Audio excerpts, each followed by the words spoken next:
Rhian here from Not Just Backs. This is part 3 of our knee vlog. So I spoke about the patellofemoral pain and the anterior knee pain last time. So today I'm going to show you a few little exercises you can do to try and help to improve that situation. So the first thing we're going to talk about is just when we're standing to start to become aware of where our kneecaps are. Because a lot of people tend to stand with their knees slightly bent. Now, in older people, this is because they're starting to get some wear in their knees, so that's slightly different. In younger people, it's quite common for those who are doing exercise the instructor always says soften your knees, so they bend their knees slightly, and of course this then makes your quadricep muscles, your muscles up the front, tighten up. And so what that does is lift your kneecaps and draw them back towards the thigh bone. So therefore, you've always got them under tension. So when we're standing, we should be able to stand with our kneecaps relaxed. So that means that our quadricep muscles here at the front should be wobbly and soft. So if you stand, good posture, shoulders down, and I want you to just take your knees straight so that you can then lock out your knees, and then you should feel your kneecaps dropping. Now that's how you should stand. So if you remember as children, if you're standing like that, somebody will then come along and give you a little knee from behind and you'll be like, whoa, that's because you're not using any muscles to actually stand up. So if you can achieve this stance, so you're not using your muscles, it will really help your kneecaps to sit more relaxed and not be drawn back towards the thigh bone. So that's our first point to consider. So then we're going to do a few little exercises. So I'm going to lie down. So what you can do first thing in the morning, before you get out of bed, is just to get your knees moving a little bit. So what we're going to do is we're just going to draw our knee in towards our heel in towards our bottom, and then you're going to straighten out, and you're going to repeat this 5 times just to get the fluid moving around the joints and just to wake up the muscles. And you can do it on both sides. So this is really good for obviously anterior knee pain, but also people who have wear and tear in their knees as well. So I'm going to do the other side. And when you can bring it right up, you can extend it into to the hip and into the lower back as well. So you can do, it'd be 3 hip, knee and lower back all in once. So like so. Bring it in, or you can just concentrate on that knee and slightly bend it in, especially if it gets a little bit sore as you bend it in. Now you can also do that before you get out of the chair, so you can just straighten your leg and bend it before you get up, so you don't get that pain when you start to stand up.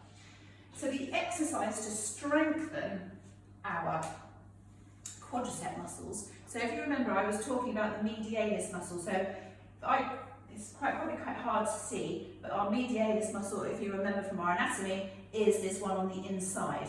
So when you tense your legs, you should have a little bit of a bulge here.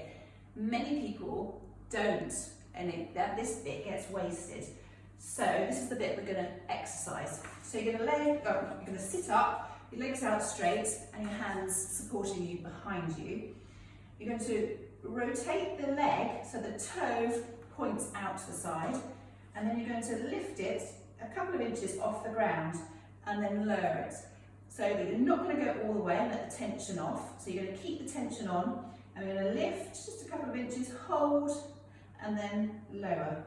Now, it's quite good to hold onto your toe muscles as well when you do this.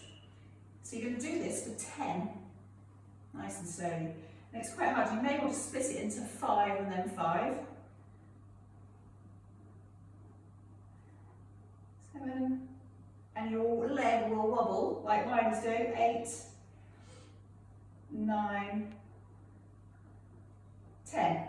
Now, some people might feel it in their hip flexors. If you are feeling that, then just lay down flat, and you can do it completely flat, and that will be more comfortable. Or you can just come back onto your elbows and do exactly the same thing.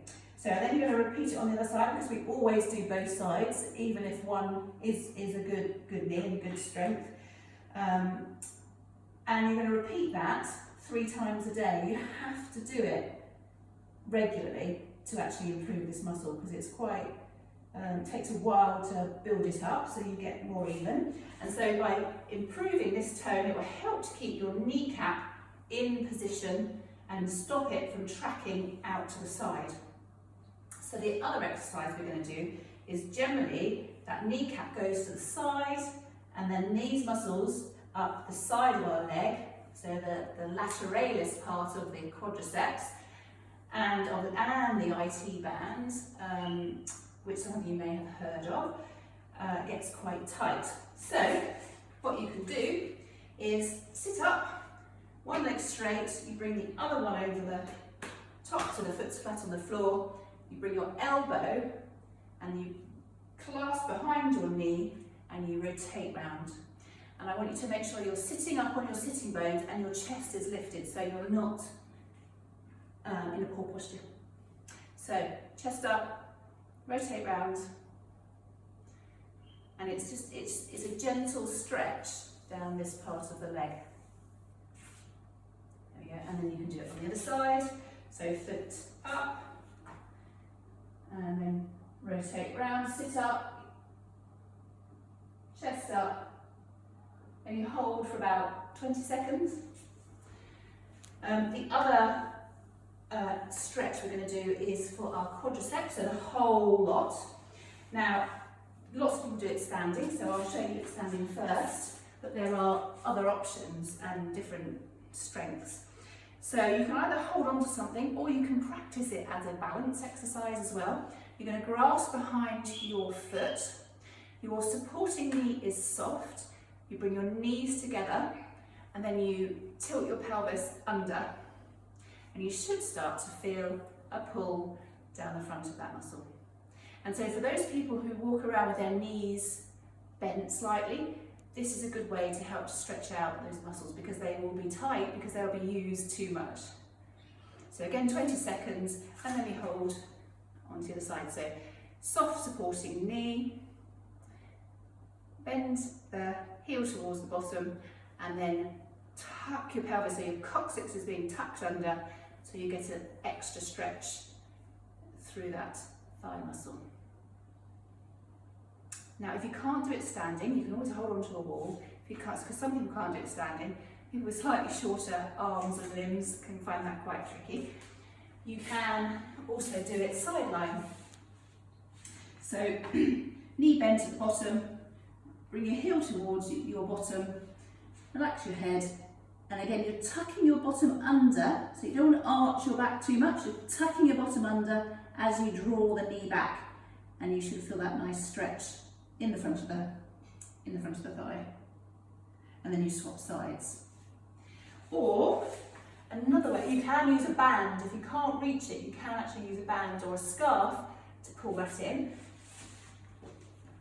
Or there is another way, which is a slightly stronger stretch. So you can come into this lunge position, so you're onto your knee is over your ankle, you reach back for your foot, and this one's a bit more intense. Don't let your knee disappear over the toes though, at the front here, and then just draw it in. You might have to breathe a bit because it's a bit more, it stretches a bit more into the fascia. You might want to hold on to something because I'm a bit wobbly actually, trying to talk and look at you. Oh. But it is good. It is good. And then you can swap round and you can do it on the other side. So get your heel far enough forward so that your knee doesn't drift over. You grab your foot like that without wobbling. It would be funny if you fell over. Okay, so concentrate on, again, tucking that coccyx under, and it gives you quite a deep stretch into the quadriceps here. It's good. So have a go at those few exercises. So just to recap, with the strength exercise, which is the straight leg lift with a toe out to the side, after a while it will become a lot easier, and what you can do then, probably after 2 or 3 weeks of doing that, you can then put a shoe on, so it's got a slight weight, so then you increase the weights. And there are then further exercises that you can do to progress the strength in the quads. But this is just the starting point. So I hope you enjoyed that, and I will see you soon. Cheerio.